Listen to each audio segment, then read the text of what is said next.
Hello everyone, and welcome back to Bitwig Studio and Music Production. This is lesson 5.98, and in this lesson we're going to talk about the diatonic transposer. So I would never recommend using the diatonic transposer for your actual productions, but as a teaching tool it can be rather helpful, and I guess in some cases if you're really scared about playing notes outside of your key, you could drop it on there. But again, I would recommend after you've programmed in your melody, especially to bounce it out to a new MIDI clip, delete it, and pull it back up. So I'm not really going to go into any details on the theory. You can easily learn music theory. There's about 1 million free resources on the web. So instead, we're just going to focus on what this device does and what it's trying to do. So basically, all this is a filter. If you're playing in the key of C major, if that's what the key is for your track, and you have your diatonic transposer on here, you set this up into C major, it basically means that it's going to keep, depending on your settings, all of your notes in that key, in that pitch collection. So in the case of C, that's all the white notes, but this will correspond to anything you dial up in here. So right now I have this set to filter mode. By default, it's on constrain, but we'll go to that in a second and talk about why that's kind of a scary mode to use. And so what this is going to do, if I have all 12 here going, so I have everything, C, C sharp, D, D sharp, etc., all the way up, and we could see that if we jumped into our other view there, which just constrains all of the notes to whatever's actually been programmed in, I can go through and I can play this and we can listen to hear what happens. Obviously, it's not going to play any of the notes that don't fall into the C major scale.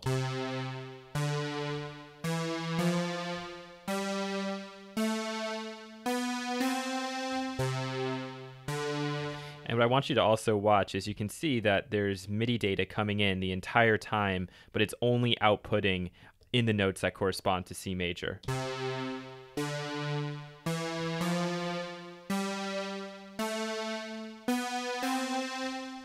And so what I can do is I can create a new instrument track in here, and I could take the input again from the polysynth, and we can watch to see what happens.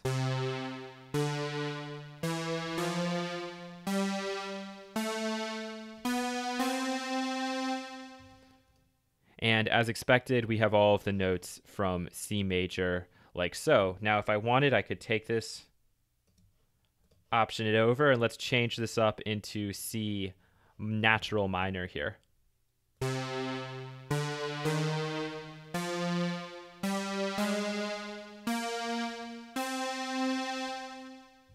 And so you can see, just like that, we now have the natural minor, and you can see how those two differ and what notes are being used in the minor as compared to in the major. And that's why I think this can be a pretty helpful teaching tool. Not only that, if you're trying to find the scale you want to work in, one thing you can do is load something up like this, where you have all 12 keys in the octave, and then duplicate it, reverse it going back down, so you can kind of get that up and down feel. Like if we're doing C major, oops, we're in minor now. But if we were doing C major, so you could feasibly listen to it going up and down.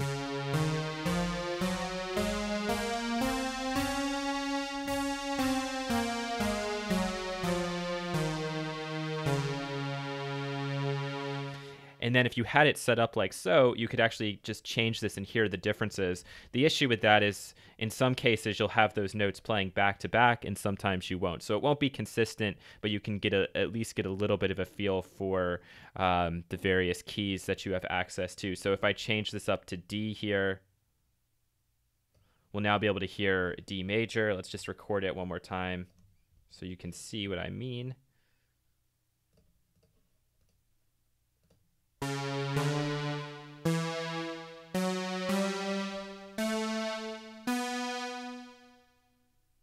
So we still get all of the notes that correspond to D major. The issue is that they're not necessarily going to be in order. Okay, so we still have all of those notes, and we haven't brought this way up. So after you see that, you'd have to go through and actually adjust this properly.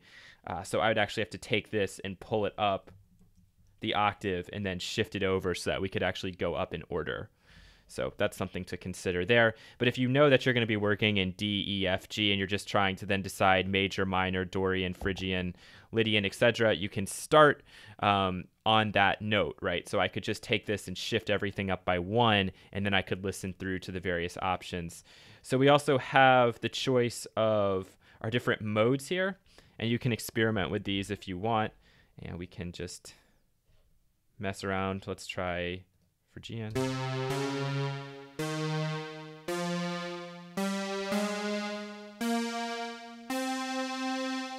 All right, so let's say that you really like that.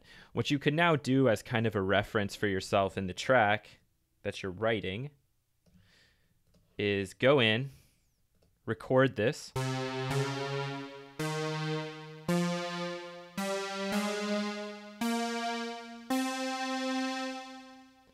And now I can take this clip, and I'll extend it out for right now. And I can go ahead and I could just compress this down like so if I didn't have any of my other clips here.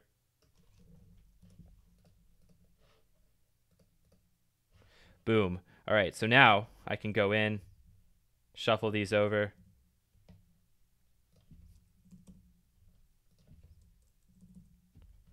Yeah, this is how I do it. Slow and steady wins the race. All right. So then I could duplicate these, and if I was smart, I could go in here, and there are some tricks I could do, I think, to flip it around, but I'm not going to worry about that for now. I'll just duplicate these over.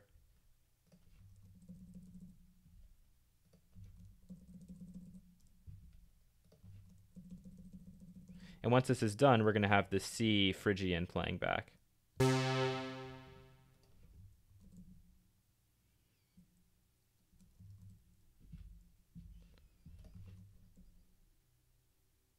So again, I can now take this and let's add a piano on here. And then just go and make sure that we turn this to no input here. And now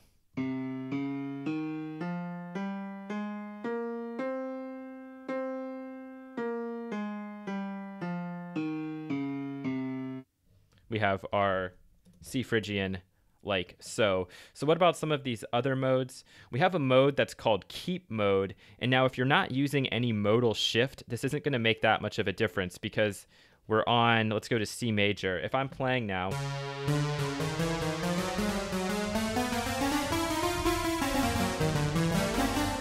it's letting me play any note on the keyboard, no problem.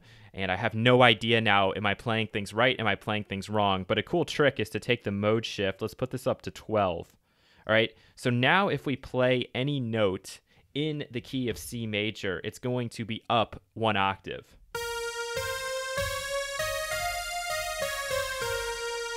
But if I play something outside of that, it's going to stay down the octave. So we can listen to this back so you can hear that.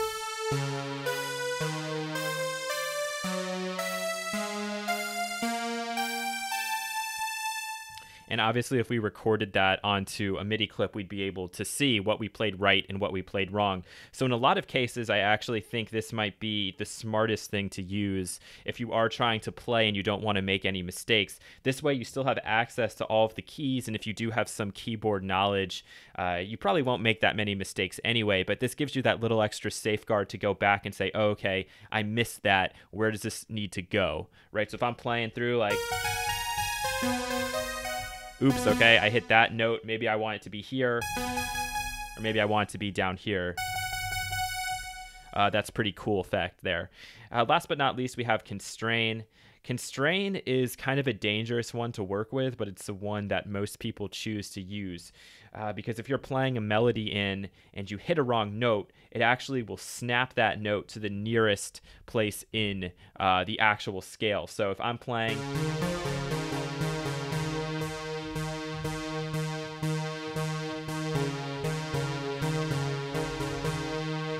and let's listen back to this and just record it. It will make a lot more sense to you if I do this.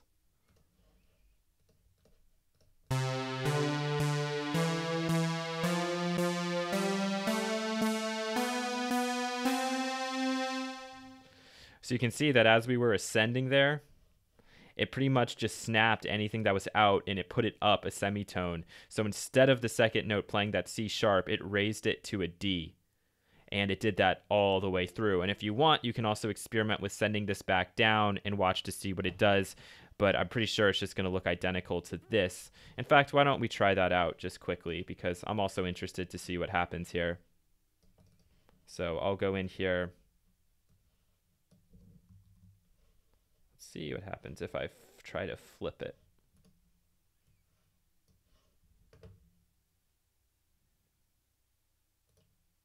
Ha! It works. Okay. That's why you should always try different things. All right, now let's go ahead and record this and see what happens.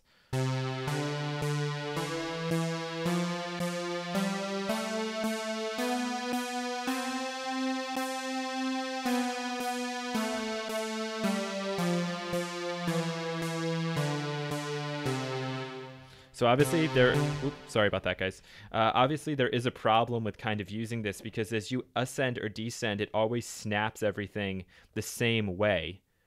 And that may not be what you're going for. That may not be what you want.